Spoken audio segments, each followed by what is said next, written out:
Get myself right up on out of here. I feel like a disgrace, I'm not really what I appear. I go home to my girl and I make nicey nice. The fact that she don't know that I just put someone on. I don't like being here. I constantly live in fear. Be gone at any time. When you live a life of crime, face the music, do the time.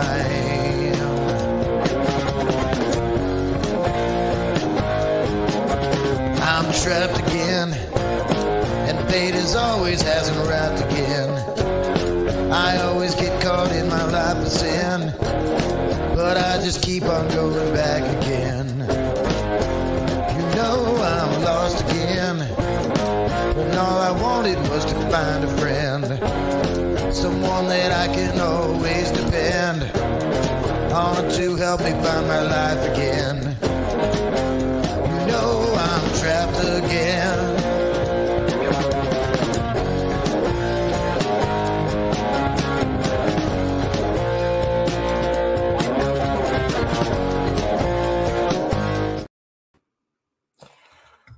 Hello everyone, this is Mayhemtainment 26.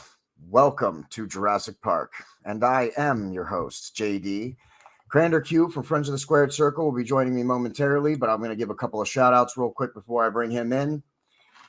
Marcus Frederiksen, he does all the music to everything that we do here on Mayhem and our sister show, the Boiling Point Podcast. Please check out his music, Marcus Frederiksen, reverbnation.com/Marcus Frederiksen, and check out his channel. All the links are available in the description of this video to check out his channel. I want to give a special shout out to Audrey Allen. Check her out on Facebook, YouTube, and her other social media outlets. She's a guest, and we'll be having her back real soon. And she was a great episode, and it's going to be even more fun the next time. So make sure you check that out and give her a follow. Tell her Mayhem sent you. Oliver Williams, we're going to give him a shout out as well. He was just on an episode recently before Christmas. We're going to try and have him back here in the new year as well. Check him out on Facebook and his other social media outlets. We're going to give a Jana Pride a special shout out. She's a referee. She was scheduled to be on an episode, but we had to reschedule it. She'll be on tomorrow night, which the episode will probably be posted at the end of the weekend, Monday or Tuesday, early next week is when I'll be posting her episode. I'll be shooting it tomorrow. We're going to give Stanley Carr a shout out. Wrestling with Heart with Stanley Carr. Facebook, YouTube, check him out. Give him a follow. Tell him that Mayhem Media sent you. We want to give a special shout out to Mike D, Wrestling from the 313. He's somebody we've been trying to recruit to fly under our Mayhem flag. We want to continue working with him and bring him into the family. So give him a like, give him a follow, and leave him a comment. Tell him that Mayhem Media sent you and that he should join the family. We're going to give a special shout out to Honor the Elites, the page Honor the Elites. They're a great page. If you like AEW, check them out. He's going to be starting a TNA page as well. And then, of course, none other than my guests at this time for this episode, CranderQ, a.k.a. his real name. And this is, we're going to talk about Jurassic Park, Crander. That is right. This is going to be a dynamite episode. I know you hate that joke. Yeah, absolutely. Because I spelt it wrong. Throughout this whole episode, please leave us a comment. We want fan interaction on our live episodes. We have questions that we'll be answering, and we want to hear from you, the viewers, as well. So make sure you look for those here in just a little bit. CranderQ, welcome back to Mayhemtainment, my friend. Thanks for having me back, sir. Thanks for having me continue to come on.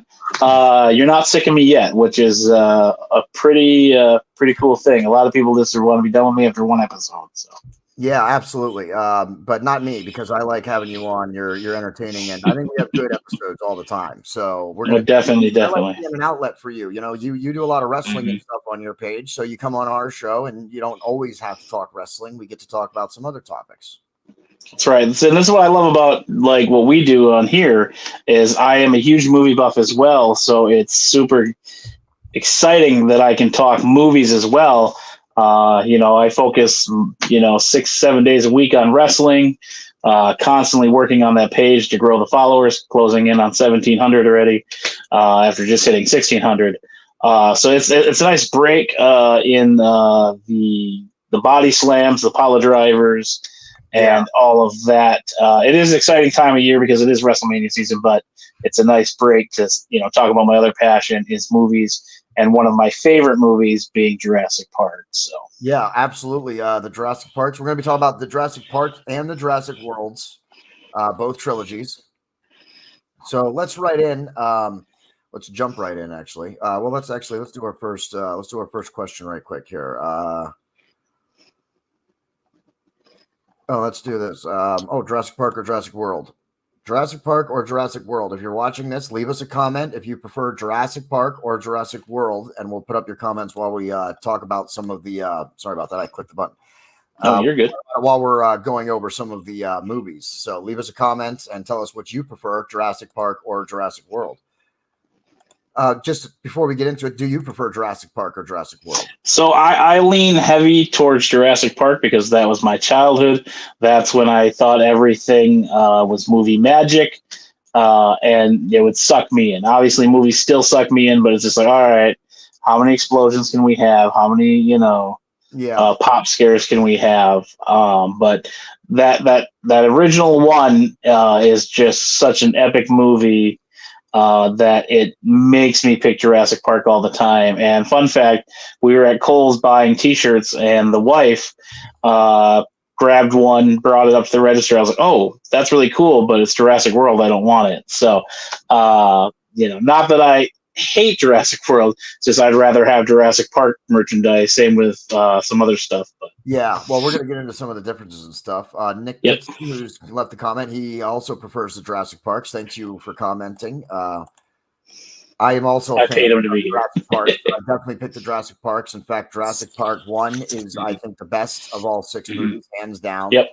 Now, I want to talk to you about something maybe you didn't know, but did you know that the movie was originally intended to be more along the lines of Michael Crichton's Jurassic Park book than it was the movie it actually turned out to be? Yeah, you put that in the outline, and I actually didn't know that. You think somebody that's obsessed with this movie and buys things of it. I have the books. I haven't read them yet. When it comes to like that style of book, like fantasy or mystery, I tend to get bored, as you know. Like I got a bazillion biographies behind me that we've talked about. I can read those in a day or two, but if you give me a chapter book, there's too many characters being slung at me, and my imagination can't keep up. But I understand. I know I definitely got to read those because he also wrote Congo as well, and that's another movie that I need to start diving into and start collecting on as well. So yeah, once you watch it, or if you'd like, we'll plan another episode and we'll definitely talk some Congo, because that's also a favorite of mine as well. But yes, the Michael Crichton book, the original Michael Crichton book, for anybody who's watching, and leave us a comment if just leave us any comment. But yeah, the original, it was supposed to be on Michael Crichton's book, but I believe there was a hurricane or some kind of a tropical storm. It destroyed a lot of the sets. It set back the whole schedule, and as a result of it, they had to change, like slim down the script, because if you look at the movie and the Michael Crichton book, there is a lot of stuff that's not in there. But a little darker too, isn't it? Yeah, a little. I guess a little bit. It goes a little bit. It gives you some descriptions when some of the people are being eaten. So yes, I would say that in that regard, yeah. I wouldn't say that there's more killing. It's like the movie itself is similar to the book, but it's more of a condensed version. It's like they had to take a bunch of the stuff of the book out, and which does happen in movies, but that wasn't the original intent with the Jurassic Parks. It was supposed to resemble more of the Michael Crichton book than just more of a watered down version of it, which is what it turned out to be. Not to say that Jurassic Park is terrible. It's the best of the Jurassic Parks, one of my favorite movies. So I don't care if it's like the book or not. It's still an excellent movie.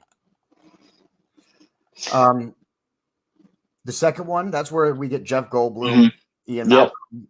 I mean, story. Let's hold off on judging the story or talking about the story. I think this movie propelled Jeff Goldblum's career. Yeah, I can see that. Yeah, definitely. 90s and center of attention there. And now the movie itself was good, and I put this up for the viewers. This is the next question we want. Leave us a comment. What's your favorite scene or your favorite character? I would love to hear some people's favorite characters and give us your favorite character on the Jurassic Worlds or the Jurassic Parks. But yeah, I mean, the story was not very good, but I think that movie helped Jeff Goldblum's career. Really, I think it really sort of propelled him because he carried it on his own for sure. Yeah, the story wasn't like the best story they probably could have told, but like I do enjoy like the production of it, where the T-Rexes, you have more than one.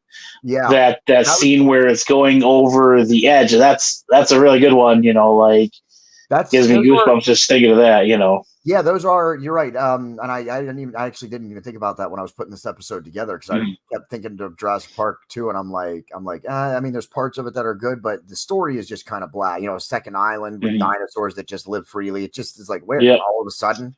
So that part I didn't really care for, but you're right. The action sequences, more than one T-Rex, which is different from the first Jurassic Park, and the whole scene of going over the cliff, that's a great sequence. That's one of the best sequences I think you're going to find. In fact, I'll choose that as my favorite scene of any of the Jurassic Park movies. Okay. There are other great ones. Don't get me wrong. I mean, I'm only choosing this just because it is really exciting and it does take some time to resolve itself. It is a really good 15-minute scene, 20-minute scene. Oh yeah, it's like the guy's running out to trying to hook up the winch or whatever to the mobile carrier or whatever you want to call it.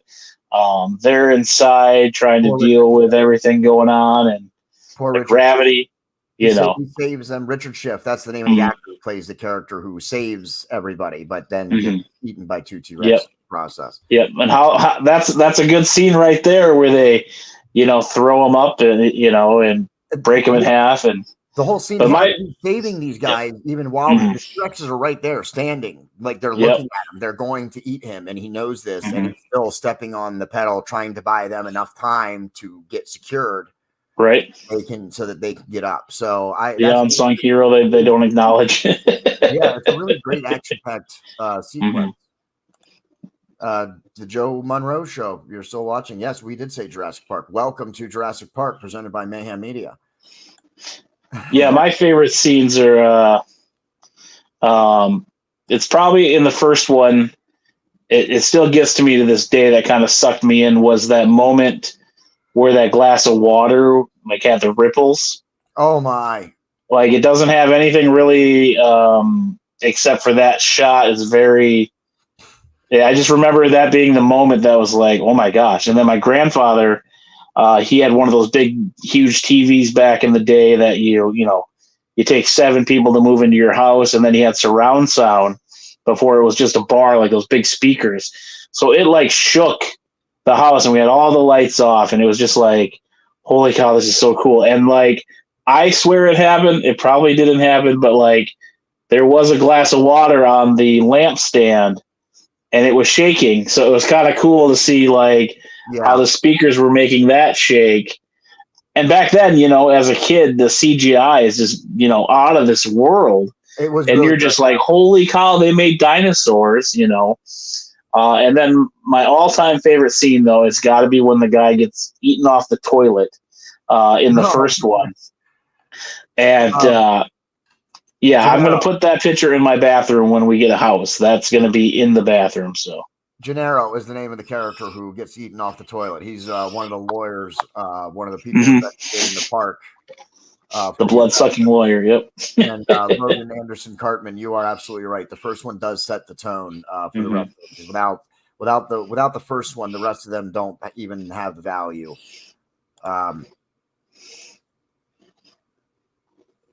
Yes. Yeah. life finds a way. And yeah, I've been in the same room with Jeff Gloat. I can't talk. With him in the same room, I didn't get really a chance to talk to him. I did get to wave at him, but he basically is that person, like that weird. It seems like he's the same character that he is on that movie in real life, just being completely somewhere else the whole time. Yeah, so. but it works for Malcolm. Malcolm is a great character, and that's how he's portrayed. I want everybody to know this too, because I did read the Michael Crichton Jurassic Park book. The portrayal of Malcolm and Dr. Grant and Robert Muldoon, the game warden, and we'll talk about him in just a second, are spot on from the books. Like their portrayals of them are really accurate. So they do a great job, the actors in the first one. That's why I think, like you said, it sets the tone. The first one definitely sets the tone. But the second one, Jeff Goldblum, it's a good movie. We get some new stuff. Multiple dinosaurs, no fences. So in that instance, it was unique. Let's talk about number 3. What do you think about number 3? Number 3 is actually that's like my second favorite one because of the raptors. They introduced the pterodactyls. I always thought those were very cool back from like Land Before Time. With Petrie. I just like the flying dinosaurs, even though I'm afraid of small birds. But I like that one a lot. I just feel like, again, the plot is not anything to write home about, but where they're searching for the kid and they're screaming, and Dr. Grant's like, "Stop screaming," and she's still screaming, and then there is some good comedic in that movie. Yeah, there is some of those. I mean, Richard Macy. Yes. He's so good. This is we're talking about different types of dinosaurs. Leave us a comment on what your favorite dinosaur is. And we'll talk about that. Leave a comment. We'll talk about it then. And we also got a comment here. Let's do that. Yes, Logan. Oh my gosh, could you imagine that happening? The compies, the compies is what they're called, if I'm not mistaken. And that is now that's a little fun fact for everybody who's watching still. That scene is actually in the Michael Crichton Jurassic Park book. That's how the first book starts. So that was that was supposed to be in the first movie, not the second. Okay. Yeah, I thank you for that. Now I have goosebumps just thinking you're being attacked by 70 chicken little dinosaurs eating you. They're always the same way. Oh, they're these little harmless things, oh, pet us, give it, feed them. That's cool. And then all of a sudden you turn around and there's, 75 of them. And then all of a sudden they're not so nice anymore, and that's how they get you. They're scavengers, and they're good at it. They're like small children when you open a bag of fruit snacks. Or a bunch of dogs when you open anything in the bag. Yeah. You ruffle one little bag, and next thing you know, the kitchen's full of animals staring at you. So so Jurassic Park 3, we get Dr. Grant back, which I don't think Jurassic Park 3 works without him. I'm a huge I'm totally drawing a blank on the actor's name. He's very good outside of the Jurassic. I mean, perfect villain. I think it was what was it? One of the Da Vinci Codes or something, where he was a bad guy or something. I can't remember, but I think he's a phenomenal actor. I didn't realize that he was from overseas. Sorry, I didn't mean to cut you off there. Sam O'Neill you're good. Is the name of the person who plays.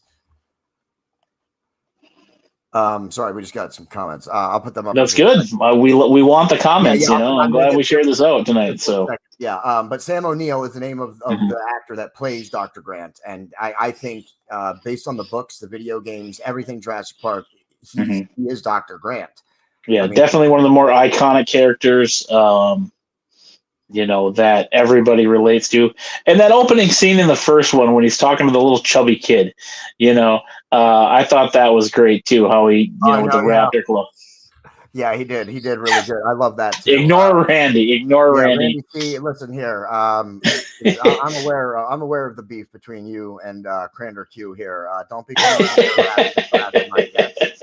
No, I'm just kidding, of course. But yeah, no, Randy likes to be mean, but he's good people. So yeah, absolutely. CranderQ is definitely one of our regulars here, so that's the way it's going to be.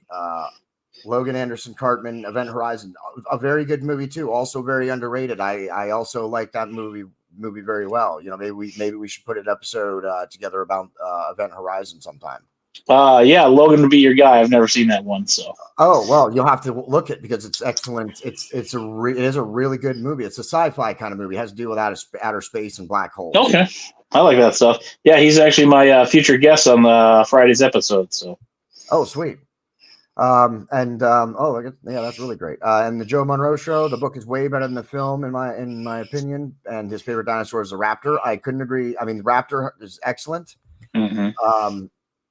I don't know that it's my favorites. Let me just get to some other things, and then I'll get to that. But the book is definitely way better, I think. I mean, the movie. That's how it always is, though. It's always how it is, though. Great, but the book, it gives you so much more than you get in the movie, and that's what really is what makes the book good. Is the stuff that they don't show in the movie. If they added that to the movie, it would be longer, yes, but I think it would have added a little bit more to it as well. Hello, Allie Anderson. Thanks for tuning in. We appreciate that. That's my niece who I made watch the movies when she was 3 years old. So shout out to my niece for being so in love with this movie as well. She would watch it with me, and my nephews would get scared. They're going to probably, say they weren't scared, but she would watch that, and she'd be like, shh, shh, he's going to eat him off the toilet. Shh. So she was ready for that scene. So, yep. That's my little sidekick right there. So excellent. Thanks for commenting. Thanks for watching. And thanks, Kay Conley. Thanks for watching. Go check her out on Facebook as well. We'll give her a shout out. Go check her out on Facebook. I think she has her own Facebook. I hope so. Yeah. So my niece, I'm going to throw her under the bus because she's watching. She absolutely loves those movies. She's so into the fandom like I am that she has like a sign. She's drawn pictures of it, but I have to throw her under the bus here because she did cry at the Power Rangers. So now she's going to comment that she didn't, but I got to throw her under the bus since she's tuning into a live. So comments are flying in, JD. They really are. Randy again. It would be an appetite store. I don't know what that is. I don't know what that is either, actually. Apparently, she doesn't like you throwing her under the bus. That's okay. Yeah, that's what she's used to. So, and my favorite. I mean, I definitely would pick the raptor as one of my favorites. I think. I mean, who doesn't love a T-Rex? I've always been kind of partial to Triceratops a little bit too. So, and then of course, who doesn't like a flying dinosaur? Pterodactyls I like pterodactyls. I don't know why. I just, like I said, from Petrie probably, from Land Before Time, but not going into the movie because I don't think we see one. I'd have to go back and double check. But I really like the iguanodon.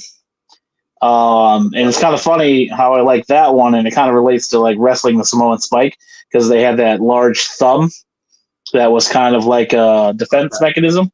Okay. And I remember I had to do a report on a dinosaur, and I just thought they were so fascinating that they had like a thumb that was kind of like a horn that would help them to get away from prey. So I like iguanodons, and then for movie-wise, the Dilophosaurus, spraying what's-his-face in the face. Dennis, there we go. I'm always bad with names, but... We get a repeat of that in the second one, or in the second series, in the second trilogy. We'll talk about that. Randy, see a deceptive lizard. Oh, I think that's what the Apatosaurus is, or whatever. He's just mad he lost Views Championship. Yeah, he's lucky because I was going to claim it from him eventually anyway. All right. Last thing about Jurassic Park 3, the additional dinosaur that they had that dinosaur was also added to Jurassic Park 3 late in production because they had just dug it up in, what was it, Russia? I think it was where they found it. But the big Tyrannosaurus, the Spinosaurus there. Yeah, I believe the name of it, and please, if anybody's watching, and you can correct me if I'm wrong, I believe it's called the Spinus aegypticus. Okay, it was smart on me here. The big dinosaur with the sail on the back, if I'm not mistaken, is what it was called. So, and I thought that was cool because it was a legitimate dinosaur because they had just uncovered the bones of it. recently they added it to the movie. I like that. I like that it was a dinosaur that they found that they added. Not one of these genetic made ones. Yeah, we're going to talk about that in Jurassic World here in just a minute. But yeah, I think that's the biggest thing that the Jurassic Park 3 had, is that they were actually able to add a new dinosaur, a legitimately new dinosaur that was bigger and badder, but it was real. So I think that's what really brought them into Jurassic Park 3, because they really, if I remember correctly, they really pushed, something being bigger and badder and meaner than the Tyrannosaurus Rex. You know what I mean? What's bigger and badder and meaner than the Tyrannosaurus Rex? Nothing that we know of as kids. So I think that was real good. Jesse Stowe, he doesn't like Brock behind you, I guess. Brock's over. Well, I was gonna get a Young Bucks stand, but I didn't want to buy 2 of them. You should get Sting poster back there. Sting is who you should have. That'd be cool. That was gifted to me, so I have that. So well, you know what? I love Brock. So you got something coming from JD Designs that can sit right there over Brock's face. So JD Designs, check that out. I give them, that's my art business, fuzzy posters. You can. I have lots available that are open that you can choose to be colored. Go check them out. JD Designs on Facebook. Jesse Stowe was laughing about something. Probably because I mentioned the Young Bucks. Oh yeah. And she wants to know how we're doing. I'm doing great. This is my second live episode of what's going to be 3. So, and I got to keep moving along. I don't mean to cut anybody off or try and rush things. Kay, we're going to get to your big long comment in just once. Or actually, might as well do it now before we go into the Jurassic World. Kay's got a big comment here. Can we talk about the poor guy that got momentarily trapped inside the T-Rex animatronic? He told everyone, "Don't cut power while I'm in here, or the hydraulics will crush me." Or the hydraulics. Sorry, I mispronounced that word. Hydraulics will crush me. And then the power went out on the whole set briefly immediately afterwards. No, I don't know about that story. I don't know about that story, so I can't really talk about it. Do you know? Yeah, I have to double check on that one. Yeah. Yeah, I'm sorry, Kay. I did not hear that story. That's news to me, so I'll have to check. And we call ourselves fans. Yeah, I'm gonna have to. It's okay, Kay. Everybody makes typo mistakes, especially me. So definitely we'll have to check that out. Maybe we'll have to come back and do another episode about it sometime. I agree with you, Jesse Stowe. Sting always. Sting now and forever. And BWF Wrestling Podcast. Thank you very much. Live streams are hard, and thank you for the kind words. We are popular tonight, man. We are. We're rolling in it. Perfect. So Jurassic Worlds. This is where things start to. The first one. Great comeback for the franchise. Chris Pratt I'm a fan of Chris Pratt and his acting. Nails it. Yep. In my opinion, they got off a lot of the stuff, and I think it was a completely believable story. Someone after John Hammond died was going to own these assets. Someone was going to try and make a legitimate park again. So I didn't have a problem with any of that. What are your thoughts though on, excuse me, sorry about that. What are your thoughts on the scientists of Jurassic Park being the brain of dinosaurs in Jurassic World? I get the concept, like they wanted to make something bigger and scarier. Not only for like the people at the park, but for like the people watching the movie. How many times can you show the T-Rex and the Raptors? After this one, it gets a little too much, but I did like that they did come up with a Dominus Rex, that was in the first one. I everything about the park and everything. And I even I was like, of course, genetics are going to come in and take a plot point. So that was cool. I didn't have a problem with the Andromedas Rex. I thought it was cool. You start tinkering with genetics. All of a sudden you've created a super predator that is camouflage and, has, a larger brain than what you anticipated and can, solve problem solving skills and reasoning and all that. Allie Anderson, when they held on to the animatronics. Okay. Yeah, so she hasn't heard of it either. I'm going to have to rewatch them. I mean, I've seen them enough times. It's just I'm not familiar with the animatronics, the Easter egg animatronic either. So I'll have to go look that up too. I'm learning a lot about a movie I thought I knew very well tonight. Thank you to the I know about all the little weird bad things in the first one that like Steven Spielberg didn't care to go back and fix, but Yeah. So the first Jurassic World, good movie. I think it was a great start to a second trilogy, and Chris Pratt does really well. Yep. And then the girl that plays Claire, believable. You know, she's got her nephews there. You know, the semi-love story is just enough not to make it nauseating. You know, I really like the opening to that one as well. Bryce Dallas Howard is the name of the woman who plays the female Claire, in Jurassic World, and she is good. And her sister, I can't remember. I remember her name off the top. She's like in every movie though. Yeah, she's like everywhere. She's like every time you turn around, she's somewhere. Yep. But we never hear from those kids again. That's what's weird. I want to see what happened to them. So. It was, you know what I noticed though. I mean, I don't want to put too fine a point on it. We still got the other two movies we're going to talk about real fast. It seems like the Jurassic World was almost like each movie tried to pay homage to the first one paid a lot of homage and looked similar to the first Jurassic Park. The second Jurassic World, The Fallen Kingdom, looked a lot like, in my opinion, like The Lost World. People came to get dinosaurs, to take the dinosaurs off the island, just like in the second one. And then the third one was, you know, bringing everything, I think, full circle with both trilogies, which I think was very good. But let's talk about number 2 for just a second.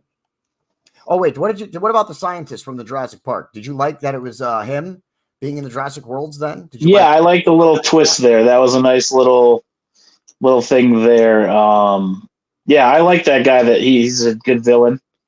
Hell no. And let's get some more comments from our viewers. Would you have toured either of the parks? Leave a comment, and as soon as after we talk about number 5, then we'll take your comments on if you would have toured either of the parks, and then we will also answer that at the end. Let's talk about Fallen Kingdom first, CranderQ. Once they get them on the boat, what's that?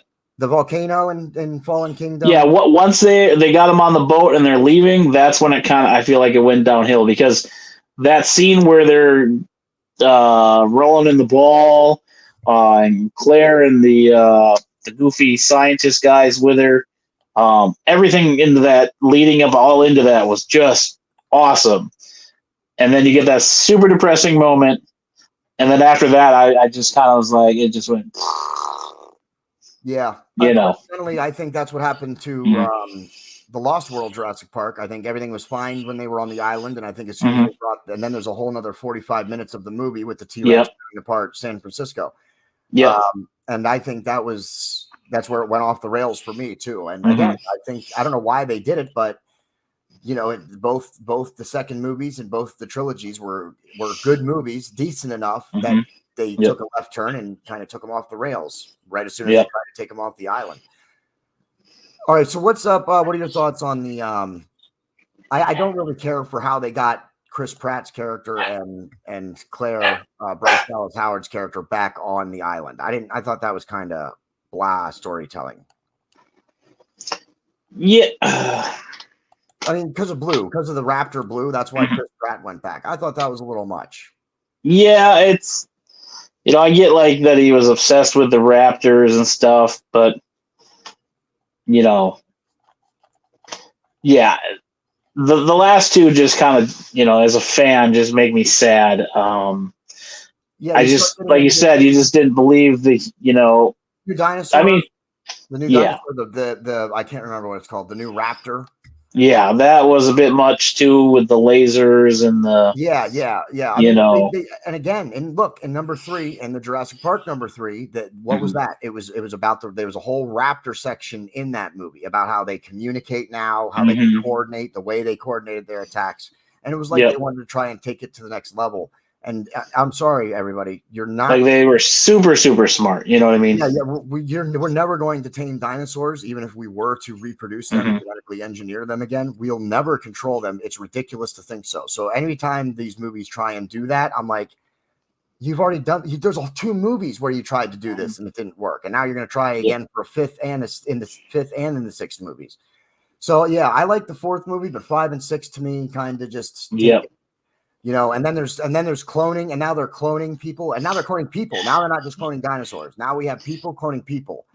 At the end of number 5, or into number 5 and into number 6, it's all about this little girl who is a cloned replica of John Hammond's partner, who just came out of nowhere, who we didn't know about either.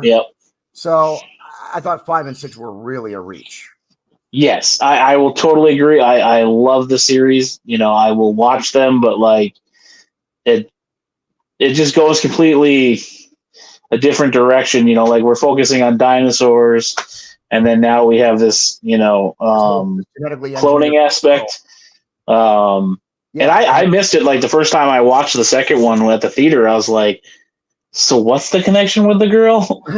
And then my buddy's like, well, she's a clone. I was like, okay, weird. But the guy that was the villain in the number 5, I thought he did really well. Yeah, I mean, I hated that son of a gun throughout the movie because he was that did a great that job. like proper nice guy, and then he's a douche. Yeah. And I was like, I don't like you, But I didn't understand his character. Why? Who was he? He was nobody anyway. And let's go. I don't want to jump around, but I also don't want to take too much longer because I want to talk to people yet too. But what's up with the locusts in number 6? All of a sudden, there's locusts.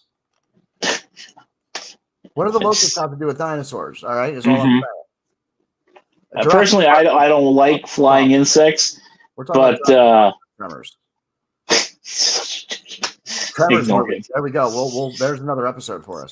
I want to rewatch all those, so I would definitely do an episode. I can't rewatch. I'll rewatch 1 and join you on 1, and then for 2, 3, and 4, the only thing you're going to get from me is crap. Because I'm sorry. Let's not get bogged down by Tremors. I'm not a fan of anything after number 1 of Tremors. Yeah, we can do that. I'm game.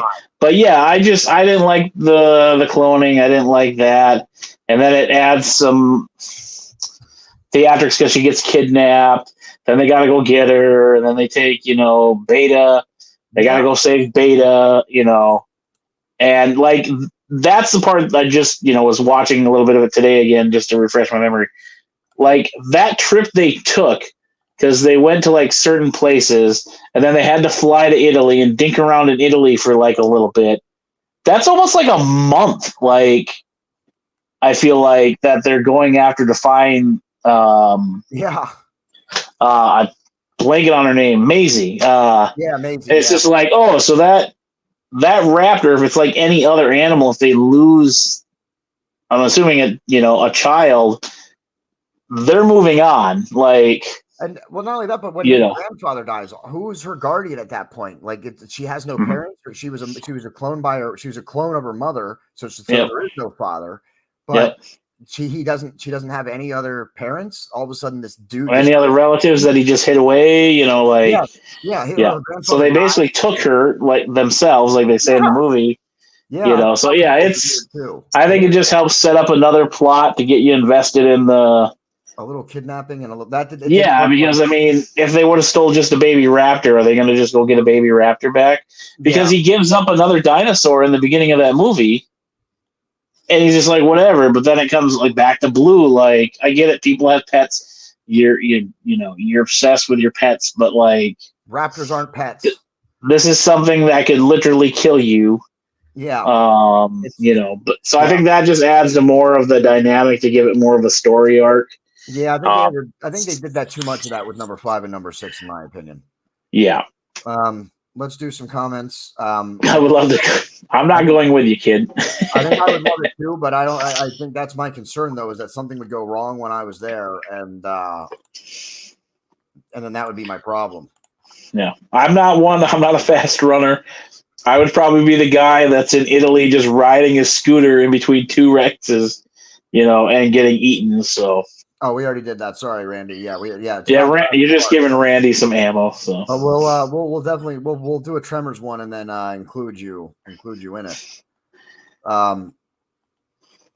The locusts were a newly discovered plot device. Yeah, because of the cloning and stuff. They were making these locusts to only attack seeds that weren't grown by the company, which is totally a plausible point. But what the point does it have to do with dinosaurs? I think that's the point that CranderQ and I were making, is that they started adding too many other plot points and plot devices that were outside of dinosaurs. Don't get me wrong, they're freaky in the movie because that's a huge ass grasshopper jumping around. But yeah, I mean, if a locust like that came at my head, I'd probably scream and jump up out of my wheelchair and run down the street. I'd scream if it was a regular size. The Joe Monroe said, "Yeah, it would suck." That's a great comment. I think that's kind of the chief the chief Be point. the guy with the margaritas trying to get away from the pterodactyl things. Locusts aren't lore friendly, Kay.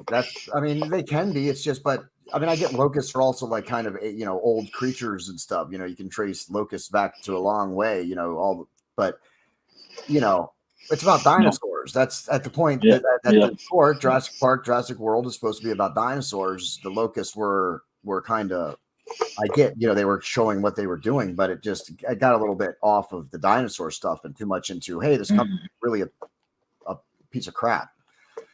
It'd be definitely interesting if, because I know they're going to try to make 2 more where they go with it. I do like the idea of that they are part of civilization now. But like, how do you go out of your house every day and not be afraid to, like, you're going to walk into something like that? Because we're all going to listen. I want to leave a comment if you're looking forward to any upcoming Jurassic Park movies, and we are going to talk about that in just a second as well. Leave us a comment if you're looking forward to any more future Jurassic Park movies. Yeah, I think the thing is that the whole and tune into our sister show, the Boiling Point Podcast. I'm going to be doing a simmer down segment on some of the more underlying plot points. I think some of the underlying stuff that maybe wasn't clear to people the first time they watched these movies, but that's for our sister show. So tune into that, the Boiling Point Podcast, Facebook, YouTube, and Rumble. What I heard actually is that they're not going to continue in the universe. That they're going to do a reboot of number 4. Okay. So they're going to, the next Jurassic Park movie will essentially eliminate the Jurassic worlds from the timeline. Oh, I think I just lost CranderQ. Oh, there he is back. Yeah, my beard's still here, unlike Leroy's gray beard. So what do you think if they just made these 3 movies? And for the most part, I mean, number 4 was definitely the big box office success. I should have looked those stats up too. I mean, they made some money. So what are your thoughts on like just rebooting it? Maybe they're going to do they should do like Halloween and just go right after the first one. Just start right there and that's right. Try it out. If you're going to reboot it, which you shouldn't do, it's too early for a reboot. Yeah, but I mean, I think what they want to do is they want to do number 4, but then they want to include the original cast from the first 3 movies. They want to like include them in the new. Oh, kind of weave it in. Okay. Yeah. I don't know exactly what, but I hear none of the returning Jurassic World cast would be back. It would just be some of the Jurassic Park cast, and with technology, they can weave in, like clips of them somewhere. Yeah, I don't think Jurassic Park, you should do that. I think you made a mistake with number 5 and number 6, and I think you just got to eat it and you got to wait. Yeah, just leave it. I mean, people love them. I mean, we're just critiquing it because, we're critiquing it on a podcast. I'm sure there's people out there that just absolutely love them, and I will watch all 6 in a row because I love them. I just, there's things that I don't like about them. I will definitely watch 4 in a row, and then I will casually walk away and do something else while 5 and 6 are on. If you were a dinosaur, how much would you think the 49ers are going to win by this weekend? That is such a weirdly question in the middle. He's stirring the pot. He's stirring the pot with me and my Ravens. So you just got to ignore Randy. Just read the comments and move on. Okay, yeah. Well, he's loyal enough to watch. He's loyal enough to give his 2 cents, but he just likes to stir the pot. Are the 49ers and the Ravens playing each other? 49ers play Detroit on Sunday, and then Baltimore and Kansas. I'm sorry. I don't know who's a what fan. I'm sorry. You're not stopping. I hope McCaffrey fumbles at least twice so the Lions can get to the Super Bowl. Just because I want to see the Lions get there. So he's a 49ers fan. Yep. So dude, you are so getting beat by the Lions this weekend, man. They are on fire. You kidding me? I mean, even be a 49ers fan. Be realistic, bro. The Lions are on fire. They're on a roll. They have momentum. You're not stopping them this weekend, okay? Shout out Mike Wrestling from the 313. That's not the only reason I'm saying the Lions are going to win those because of Mike D.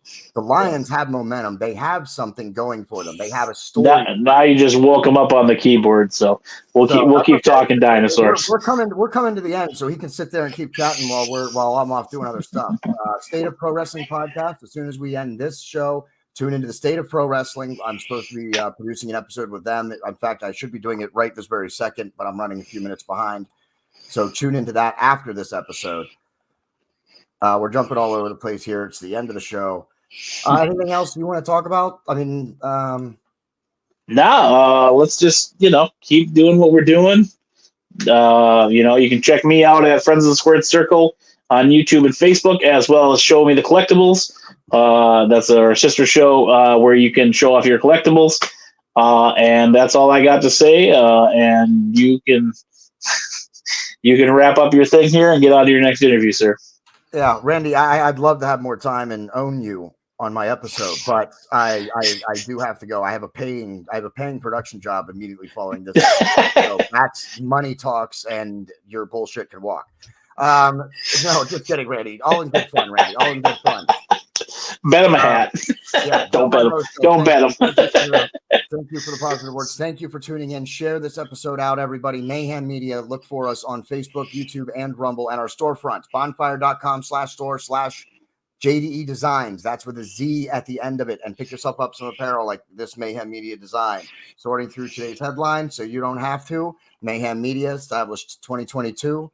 Pick up some apparel, support the show. Friends of the Squared Circle, go check him out. Thank you, Randy. It was excellent. You added something to the episode, so we do appreciate your comments. Oh, you gave him a compliment. You are just feeding his ego.